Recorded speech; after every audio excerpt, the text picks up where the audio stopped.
আসসালামু আলাইকুম রহমতুল্লাহ। জাকাত ইসলামের অন্যতম একটি বিধান, যা ইসলামের ভিত্তি বা ইসলামের বুনিয়াদের অন্যতম একটি হচ্ছে জাকাত। জাকাত আল্লাহ পাক রব্বুল আলামিন মানুষের উপরে প্রযোজ্য করেছেন এই জন্য যে যারা ধনাঢ্যবান ব্যক্তি, যাদের কাছে 7.5 তোলা সোনা অথবা 52.5 তোলা রূপা এই পরিমাণ সম্পদ অথবা এই সম্পদের অনুযায়ী টাকা যাদের কাছে আছে এবং সেই টাকাটা 1 বছর অতিবাহিত হয়েছে, তাদের উপরে জাকাত ফরজ। তো জাকাত এই ব্যক্তিরা দিবে 1025 টাকা, 1 লক্ষ টাকায় 2500 টাকা বা 2500 টাকা জাকাত দিবে। তো আমাদের দেশের মানুষ জাকাত দেয় হচ্ছে এমন ভাবে যে তারা সামান্য একটা শাড়ি, একটা লুঙ্গি দিয়ে জাকাত আদায় করে দেয়। কিন্তু ইসলামী বিধান অনুযায়ী বা ইসলামী শরিয়া অনুযায়ী এটা জাকাতের কোনো মাধ্যম না বা জাকাত আদায় করার কোনো মাধ্যম না।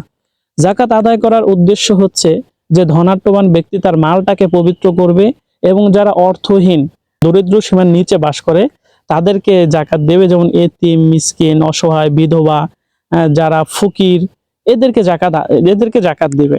তো এদেরকে জাকাত দেওয়ার অর্থ হচ্ছে যে একজন ব্যক্তি, যে ধনাঢ্যবান ব্যক্তি, সে তার জাকাতের সম্পদ জাকাত ভক্ষণ করার উপযোগী একজন ব্যক্তিকে দিবে, 1 বছরই দিবে।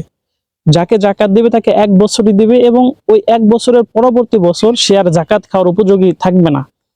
অর্থাৎ আমাদের দেশের মানুষ যেমন দেখেন 200 টাকার একটা লুঙ্গি দেয়, 200 টাকার একটা শাড়ি দেয়, এগুলো দিয়ে তারা মনে করে যে আমাদের জাকাত আদায় হয়ে গেছে। কিন্তু এটা ইসলামী বিধান অনুযায়ী জাকাতের কোনো মাধ্যম না বা জাকাত আদায়ের কোনো মাধ্যম না।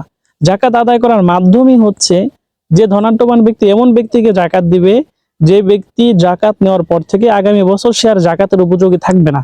অর্থাৎ সে ধনী হয়ে যাবে, মধ্যবিত্ত হয়ে যাবে বা স্বাবলম্বী হয়ে যাবে, সে আর আগামী বছর থেকে জাকাত খাবে না। কিন্তু আমাদের দেশের মানুষ, নেতা খেতা মাতব্বার যারা আছে, তারা 200 টাকার একটা লুঙ্গি দেয়, 100 জনকে 200 টাকার করে একটা লুঙ্গি দেয়, 300 টাকার একটা শাড়ি দেয়, এ দিয়ে পুরো মিডিয়াকে ছড়িয়ে দেয়, পুরো বাংলাদেশে ছড়াই দেয় যে অমুক নেতা, অমুক খেতা, অমুক মাতব্বার সে জাকাত আদায় করছে। আসলে ভাই এটা জাকাত আদায়ের কোনো মাধ্যম না। আমি আপনাদের কাছে রিকোয়েস্ট করব, আপনারা যদি জাকাত দেন আর জাকাত আদায় করার ইচ্ছা থাকে, তাহলে আপনি 100 জনকে না দিয়ে 2 জনকে দেন। সেই 2 জন যেন আগামী বছর আর জাকাতের উপযোগী না থাকে।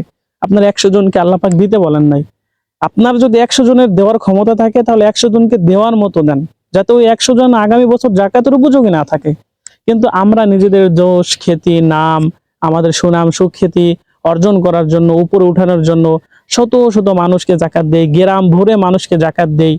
এটা ভাই আসলে অত্যন্ত দুঃখজনক বিষয়। রাসূল সাল্লাল্লাহু আলাইহি সাল্লামের যুগে তো এরকম হয়েছে যে যারা জাকাতের উপযোগী, যারা জাকাত খেতে পারবে, তাদেরকে যারা জাকাত দিয়েছেন পরবর্তী বছর তারা অন্যকে জাকাত দিয়েছেন। তারা আর পরবর্তী বছর থেকে জাকাত খান নাই, বরং তারা জাকাত দিয়েছেন। আর আমাদের দেশের মানুষ যারা জাকাত খাওয়ার উপযোগী বা যারা জাকাত পাবে, তারা প্রতি বছরই জাকাত পায়। আর যারা জাকাত দেয় তারা প্রতি বছর জাকাত দেয় মন রক্ষা করার জন্য। আসলে এটা অত্যন্ত দুঃখজনক। আমি সকলের কাছে আবেদন জানাই, ভাই হিসেবে রিকোয়েস্ট করি যে আপনারা এমন ভাবে জাকাত দেন যাতে যাকে জাকাত দিবেন সে যেন পরবর্তী বছর আর জাকাতের উপযোগী না থাকে। সকলে ভালো থাকবেন, সুস্থ থাকবেন। আসসালামু আলাইকুম ওয়া রাহমাতুল্লাহ।